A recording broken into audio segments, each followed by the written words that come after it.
Joining us here in our Cracked Racquets booth, which has pleasantly moved into the pool on this 100-degree day, is one of our participants here at the Altec Styslinger Tennis Exhibition. Of course, you know him as the greatest male college tennis player of all time, a staple of American men's tennis over the past 10 years. Stevie Johnson. Stevie, it is great to put a face to the voice, and welcome to the booth. Oh, thank you. Yeah, this is probably the first interview I've done poolside or even in a pool, so it's new. It's nice and warm outside, so I'm not hating this setup at the moment. Yeah, no, it's groundbreaking stuff here at Cracked Racquets. We're trying to set the thing. Next time it'll be you and BG, and this is what they'll do in the ESPN booth.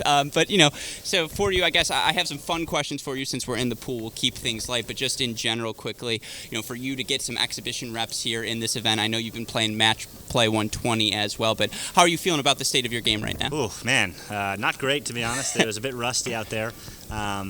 There's only so much you can do in practice, I feel like. For me, I played a lot at the beginning of the year, and I thought I was playing really good tennis. When everything kind of shut down. So, a bit unfortunate for me on that timing. But, after that, I took, 75 days off, no tennis, didn't even, so I took a long time off, kind of refreshed the mind and the body. It was great. Got to spend a lot of time with family, quarantining and whatnot. So, but, it's nice to come out here, kind of get the competitive juices flowing, and it gives me, a bit of a bar to kind of see what, is working, what's not working, and maybe what needs some improving, going forward. Mm-hmm. And, with tennis hopefully resuming in the next couple of weeks, are you feeling comfortable? I know you've got the match in Atlanta, but are you feeling comfortable getting back out there, getting back on tour? Yeah, I think it's just, it's got to be done in a safe way. It's got to be done in a respectful way, and we got to treat this thing with it's no joke. And I think if we can all just kind of band together and do things together, and we all hop on board with the guidelines and everything, I think it's very possibly possible that we could get back to whatever our new normal is for the moment. But I think we're trying to prove that we can do this in the right way, and hopefully this event in Atlanta in the next few days will prove that we can do that. So that's what I'm looking forward to the most, to kind of just showcasing our sport and having some fun out there with the guys. Mm-hmm. You brought up Atlanta so quickly. Just on that note, young versus old. It's the current generation versus the next gen.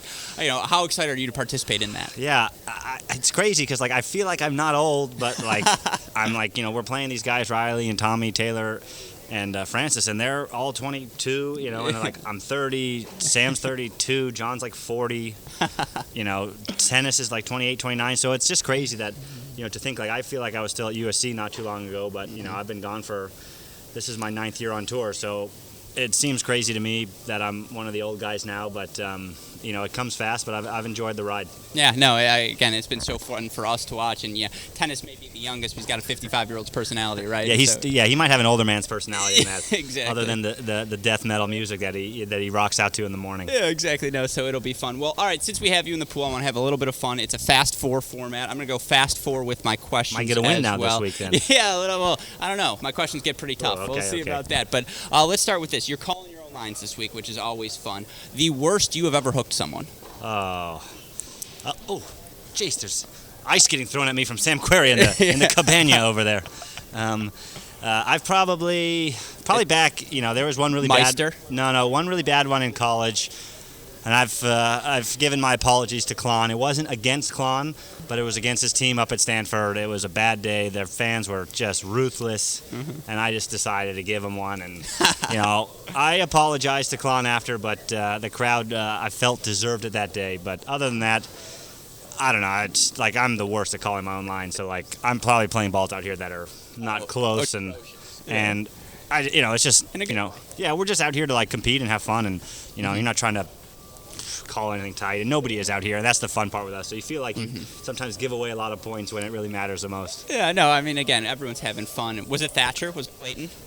I think it was Clayton, and it wasn't Ryan, because I couldn't do that to Ryan. Greatest guy out there. And Ryan and Bradley, they're two of my closest buddies growing up, so I forget who it was, to be honest. I think it was Clayton and somebody else, but it was a two doubles we played, and it was the single. We split the singles first because it was going to rain, so we played the doubles last, and it came down to our match, and it was in the tiebreaker, and I just gave him a rotten one. But Ryan killed me that day in singles. It was my sophomore year, so I felt like I regretted it afterwards, but for that sake, that crowd was brutal, so I just decided to give it to him and call it a day. Oh, that's why college tennis is so fun. What is the angriest you've ever been in a line judge?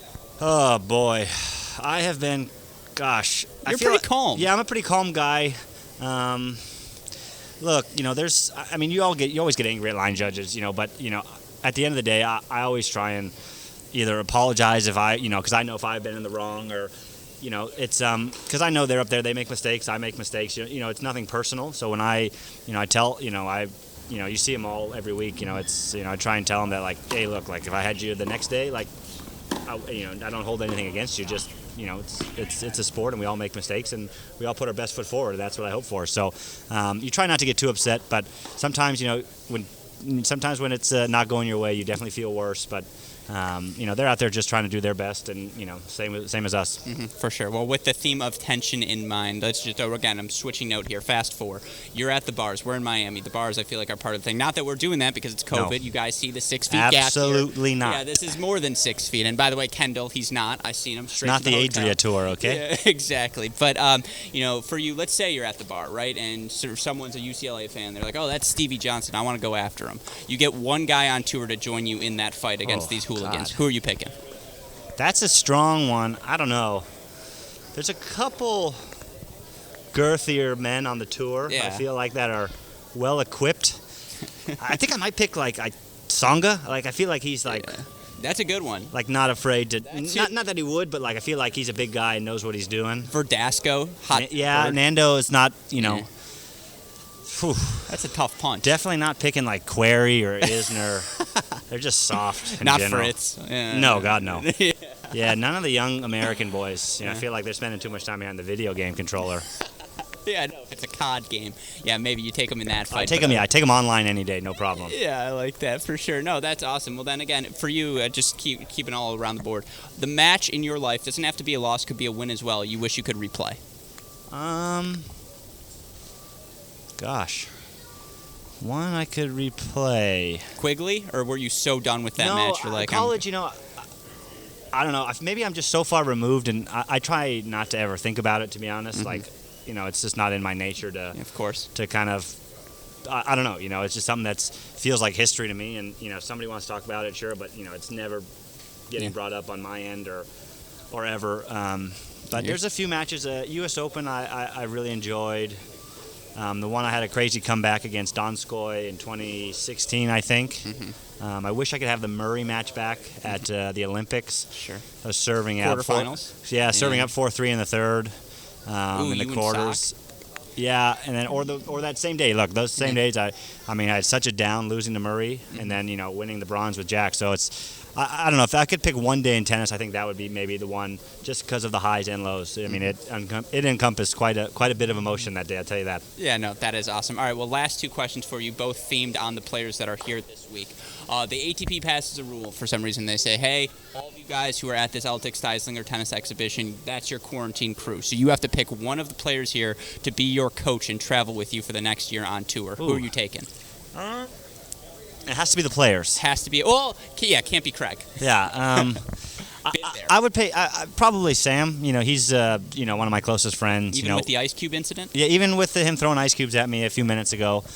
He's one of my best friends. It's such an incredible person. I grew up kind of idolizing him in Southern California. He's a couple years older, so Sam was always head and shoulders above everybody, and so it's fun to kind of not follow in his footsteps because he took a much different route and a much more direct route. But it's cool now to be on the same page and we get to practice all together. And our wives are really close. It's great that we get to hang out with them and the baby and his newborn. And it's just been such a blast to kind of see us. Because we get these old pictures from us back in the day together, and now we're growing up, and it's just fun to see somebody who you're that close with. You get to enjoy this life with. Mm-hmm. And Head and Shoulders was a good pun as well. Yeah. He's a big boy. So that's a fun one. All right. You could take one characteristic, one trait from any of the players here as well from their games. What would you take? God, well. And you're never going to be 7 feet, so Riley's serve seems obvious, but you're not going to get to be his height as well. I don't get to be his height, but do I get the... Because that's probably the pick. serve. Yeah, I mean, that's probably the pick. But, I mean, do I get the same numbers and the same stats? I mean, am I hitting 30 aces a match? Am I... Unclear. Well, Let's I say mean- that's not included. No Riley serve because you're not 7 feet. Gosh. Or would you take Riley serve, but then you have to grow to 7 feet tall? I don't know. I think there's a lot of questions. You can go a lot of different ways with that. I think I could go with, if I have my game, I mean, perhaps maybe like the Sangren Fitness. Ooh. You know, I know he's a I horse like out there. The Mackey fluidity. Yeah, you know, there's a lot of good traits from these guys that I could take that would translate to my game really well. But I think if I got to pick one, I think it would be the fitness, just because I know what a workhorse Sangren is, and sometimes probably more of a psychopath than a workhorse. But you know when he's going out there, he's giving his full effort, and he's going balls to the wall. Yeah, absolutely. That's awesome. All right, I'm going to sneak in one more. Roger, Rafa, Novak. They're all in their primes. Who are you taking to win the match? Roger. Really? Yeah, I mean, if we're playing on hard court or grass, Roger, and it's hard to take Anyone but Rafa on Rafa clay. on clay. Sure. But in their primes, I think Roger is. I mean, to me, he's probably the best tennis player of all time. You know, and I'd say that with a grain of salt because I think there's a couple of really good ones, but it's tough to beat. The guy, the way he's done, the way he's changed his game over the years, and he just keeps making his game better and better as he gets older and older, which is scary because once you think somebody's that good, they can still continue to grow their game. Is he the toughest matchup for you personally? For me, yeah. It just from a standpoint of he suffocates you out there. With Rafa and Novak, you know what you're going to get. You're going to get to play a lot of tennis. Against Rafa, you're going to kind of get bludgeoned a bit with his power, but Novak kind of just basically says, "All right, like beat me," and it's going to take a long time and it's going to take a lot of good stuff. And so at least you get to feel like you get to play tennis out there. With Roger, and once he gets a lead, it's over. Like he just does stuff, and it's like you have no idea like what just hits you, and it's just like 2-2, or like when I played him in Australia this year, I was just like bang, bang, bang, and all of a sudden I'm just like a couple quick hooks, and I was just down for the count. So he's a tough one for me to play.